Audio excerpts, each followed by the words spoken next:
Hey everybody, how's it going? I thought I'd load up Reaper and show you the whole session this time. Instead of just showing the guitar chain and talking about it, I wanted to show you the whole mix because I've been doing some different stuff on this mix. I do different things and I change things up on every mix, you know, to some degree. So I wanted to show you those changes. So what we've got on the guitars, effective silencer, you've seen this a lot. I use it all the time. It's just a really good gate for the guitars. Nembrini 808, NA 808, fantastic tube screamer to boost the front end of the amp. And this is the Yell lead by Vtaramps or Vtaramps. And this is one I've overlooked. Honestly, I've never tried it. I've known about it for ages and I thought, well, it's free, I might as well try it. And it's got a really cool tone. It's high gain, it's Marshall-ish, it's kind of dry, yet it has a decent saturation to it. It's not too compressed. It's a good all-rounder. It's not really like a 5150 or a dual rec. It's not really like anything, it's quite unique.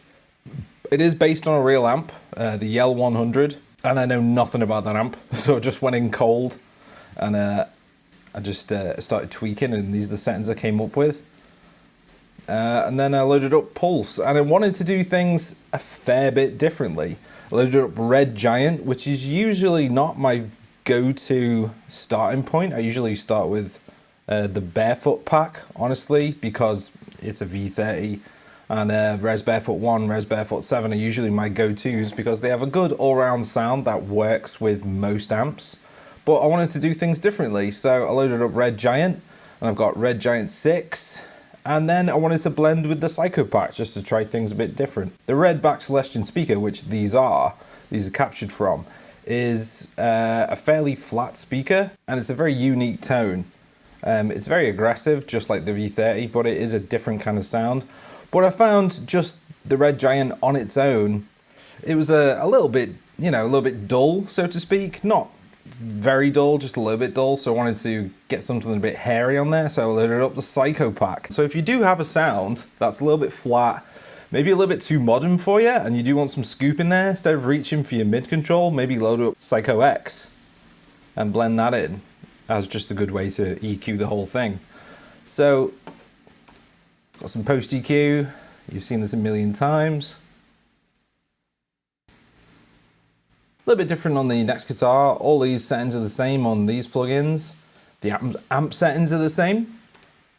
But Pulse, I've loaded up Red Giant 3. On the other guitar, it's Red Giant 6. That is an SM48.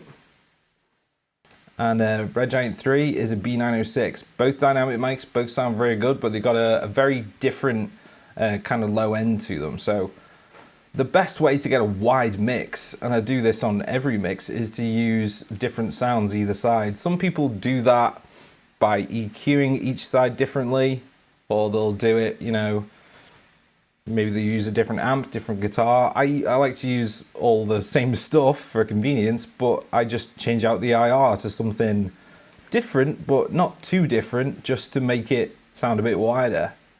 And yeah, these IRs do the trick really well. So I'll just let you hear the guitars by themselves.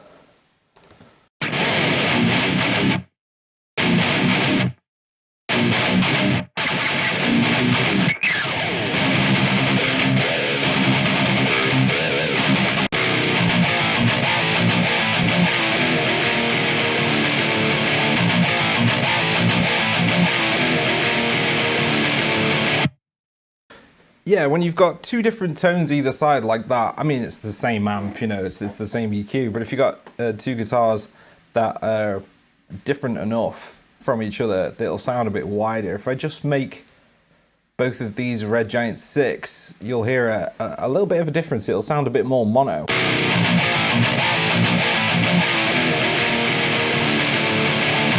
And if I go back to changing this one to 3,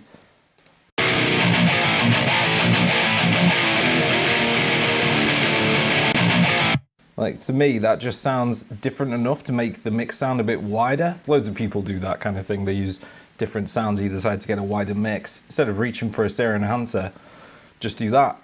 And I've got these going to this bus. Well, it's not a bus. It's called the folder function on Reaper. You just press this button and anything below it goes through this track. So it's kind of like bussing. And on this, I've just got Nova, which is just an EQ and multiband compressor. So I've got a high pass to 120 just to make sure the bass is cut out completely.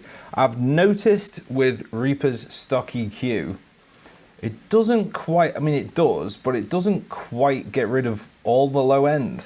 You know, I think it's only reducing what, like 12 dB worth of low end.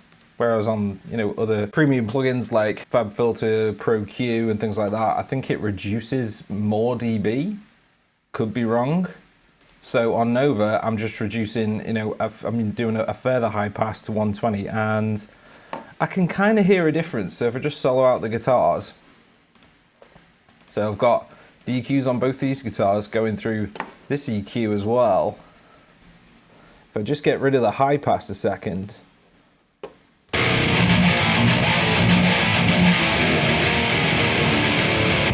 and then put it back on,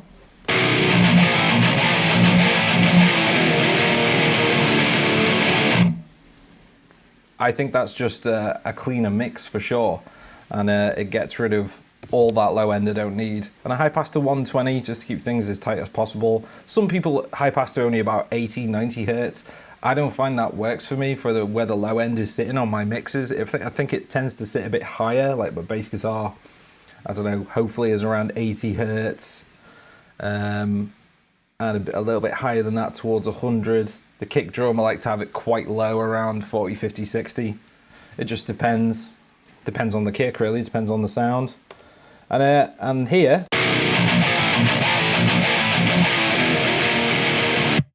you can see on the palm mutes, it's getting reduced. It's just that Andy Sneap trick. You just put it on for the low mid. So if I turn it off, you can hear that kind of bloomy whoop whoop whoop sound. You just put a multiband compressor, which Nova is. You can get any of these points and make them into a multiband. You just turn on, just click that button there and it becomes a compressor. You know, and you got all your controls here, and it just tames those low mid blooms when you palm muting. You know, you can see that working really well for that. And you know, if you can take the threshold down and, you know, put the ratio really high, but it'll start to make the guitar sound a bit thin on the palm mutes, and you don't want that. You want to keep the power. But it's just reducing about 2 or 3 dB. That's all it needs, really. And then I found a little strange resonance. Yeah, at about 5.2K. So I've just turned that off.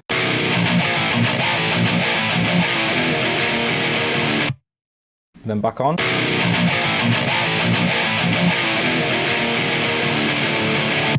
Yeah, it was a very spiky hiss I wanted to get rid of. You can never get rid of all the hiss because the character of the guitar tone has to have some hiss in it, otherwise it just sounds crap. But I just found that frequency was really great on me, so I got rid of it on the folder. So that's the guitars, guys. You know, other things I do edit my guitars a fair bit.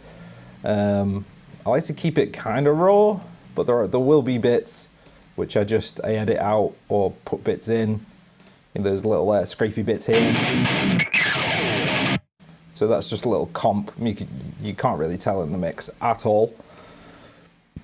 But I thought it sounded cool. For instance, here on the end, sort of chuggy deathcore part, I guess.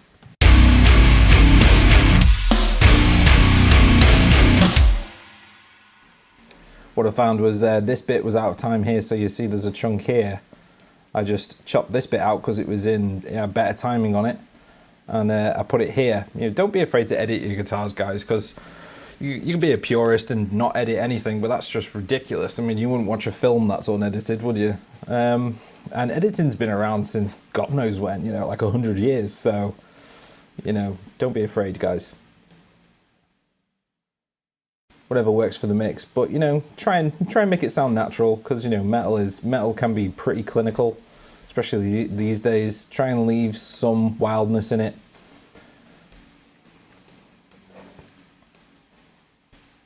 And there's things I've been doing like this, just little tricks to have things to have more impact.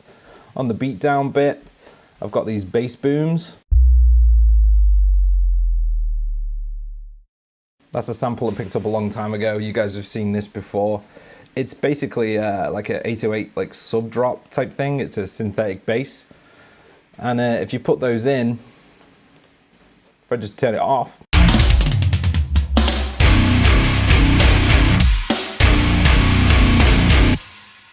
turn it back on.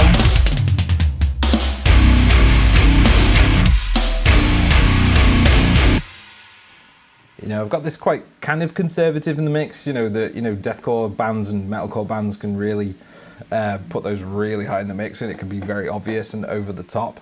Like the first time I really heard this, obviously, I think was Korn, Ball Tongue, and then I heard it on Job for a Cowboy's Entombment of a Machine, and I thought, God, what is that? You know, how are they doing that? How is that so heavy? And it's just, yeah, a synthetic bass drop. That's all it is. This one's in B. I've got no effects on it. It's just raw as it is. I mean, my mix is coming in as a whole at about -10, and I've got this at, you know, like -20. So I could have it louder in the mix, but there's no need really. And there's certain other things I've been doing with this project and on Ravenous Undead. Something I've been wanting to do for ages is tempo changes. Like, not talking about timing changes from, you know, half time to full time, double time, that kind of thing. I'm talking about actual tempo changes. So it starts at 140.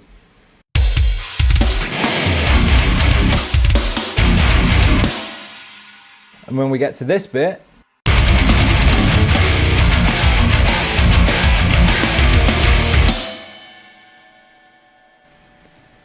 the kind of D beat, oh, I don't know, the kind of punky beat, it goes to 100. And this is something I've always kind of wanted to do, but never actually implemented it. And it's dead easy to do. All you do is go to, in Reaper anyway, insert, and you click tempo time signature change marker, and you type in the tempo change, and it does it. So if I just, you know, whatever, put it to 200, it'll change whatever's after it to 200. I'll just undo it. Which is really good for this part, because this drum roll, I wanted it to be super fast and then go back to being a little bit slow. So if you just listen to it.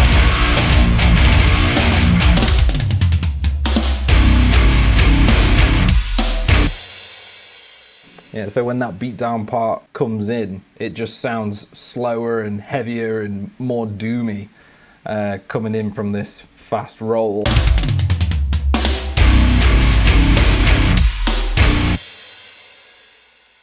On bass, I've got BOD, here are all the settings, super scooped.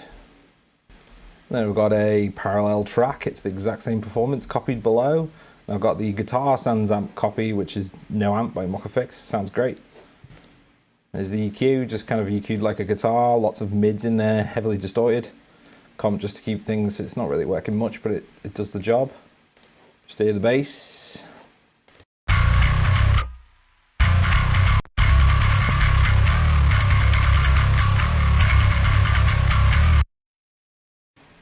And it's a real bass. It's not a MIDI bass, guys. It's a Squier Jaguar bass, all stock, that I got. It's about 11 years ago now. Sounds great. It's passive and everything. Drums, yeah, I made a big change. I thought I'd, you know, make a demo without perfect drums or that modern Doom drums I've been using a lot. So I thought I'd go with the Tight Studio drums, and I loaded up the Modern Metal preset. Tweaked the kick drum a little bit. Can't remember exactly what I changed, but I know I went with the one-shot sample, the Industrial Kick 1, which I don't know if I heard it by itself in solo and it sounded like really artificial, and I thought, oh, I can't use that. It sounds like a computer game. It sounds like, you know, Ministry or something, but in the mix, you know, blended with the other kick drum, because it's just a one-shot blended with the round robin sample. It sounds great.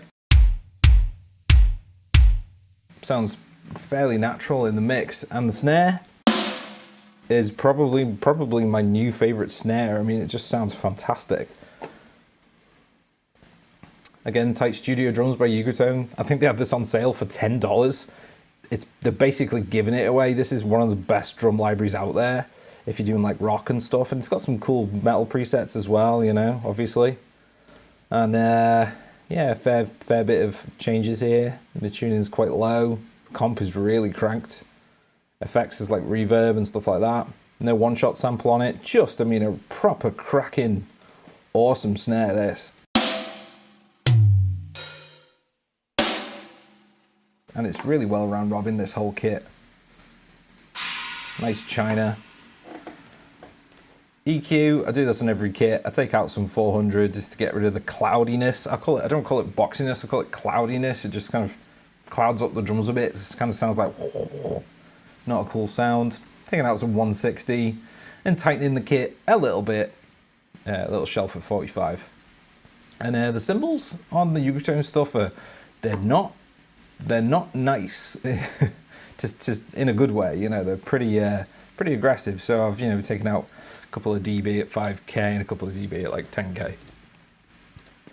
And then a bit of this nice little bit of compression just to keep things even punchier.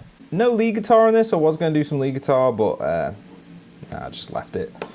So that's what I've been doing, guys. I thought I'd do things a little bit differently instead of just, you know, showing you the mix, showing you the guitar chain and then chatting about it with a picture. I do like doing things that way because it keeps things simple and I can get my thoughts condensed that way, and it's a shorter video. But I wanted to show you some of the stuff I was doing in the mix just to change things up. I mean, I always try and change just one little thing from mix to mix. Let's show you the master chain. Right, I've just got Restream there. That's what's going to OBS. So if the sound quality is not great, I do apologize. You've seen this a million times, guys, my master chain. I've got a whole video on this. I'll probably link that below because people ask about it all the time. And one thing I have changed is after the Rex comp, I think it's after the Rex comp, yeah, I usually have a stereo enhancer which just sort of boosts the sides of the mix, the left and right, which I didn't bother with today. I just thought it just didn't need it because the kit is very wide sounding. It's almost perfectly mixed out the box. It just didn't need any extra width, I thought. There's the rest of the stuff. It's the clipper limiter, got the master limiter on there. This is all explained in the mastering video, so check it out below. Mojo, absolute magic. If you want a loud mix, guys, if you want a loud mix that will not peak, Mojo by Air Windows, absolute magic.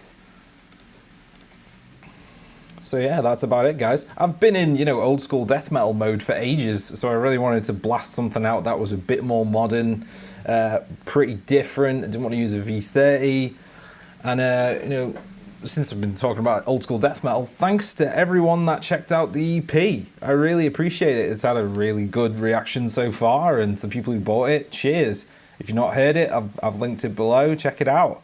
Alright guys, since you made it this far, I just want to plug my music. It's available from the links below. If you like metal, death metal, anything like that, check it out. Thanks for watching, guys. I really appreciate it. And subscribe if you want to see more metal related stuff. I'll be back sometime with a video on something else. So until then, ciao.